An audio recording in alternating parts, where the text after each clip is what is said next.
దేశంలో రాష్ట్రంలో గోమాతను పూజించేటువంటి సనాతన ధర్మాన్ని నమ్ముకున్నటువంటి లక్షలాది మంది భక్తులు ఇవాళ గోరక్షకులుగా గోవులు కాపాడుకునే ప్రయత్నం చేస్తారు, వాటిని సంరక్షించే ప్రయత్నం చేస్తారు. గత కొద్ది కాలంగా కాంగ్రెస్ పార్టీ అధికారంకి వచ్చిన తర్వాత గత కొద్ది కాలంగా ఈ గోవులను తరలించేటువంటి వాళ్ళకి అండగా ఉండేటువంటి వాళ్ళు గుండాలు, మాఫియా కొంతమంది వాళ్ళు కాపాడుతూ ఉన్నారు. అనేక సార్లు ఈ గుండాలు ఈ గోవులను తరలించేటువంటి వాళ్ళకి అండగా ఉండేటువంటి వాళ్ళు, మరీ ముఖ్యంగా ఎంఐఎం సంబంధించిన వాళ్ళు అనేక సార్లు ఘర్షణ జరిగినాయి. కాళ్ళతో గుద్దిండ్రు, కార్లను కాళ్ళ మీద ఎక్కించుకుంటూ పోయిండ్రు. ఆపుతున్న క్రమంలో అనేక రకాల హింస జరిగింది.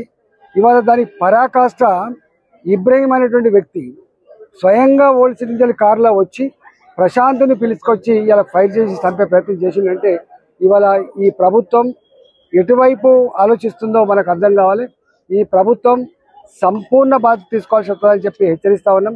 ఈ సంఘటనలు కనుక పునరావృతం కాకుండా ఉండాలంటే ఎవడైతే దీంట్లో భాగస్వాములు అయినరో తక్షణమే అరెస్ట్ చేయాలి, తక్షణమే పనిష్మెంట్ చేయాలని చెప్పి మేము డిమాండ్ చేస్తా ఉన్నాం.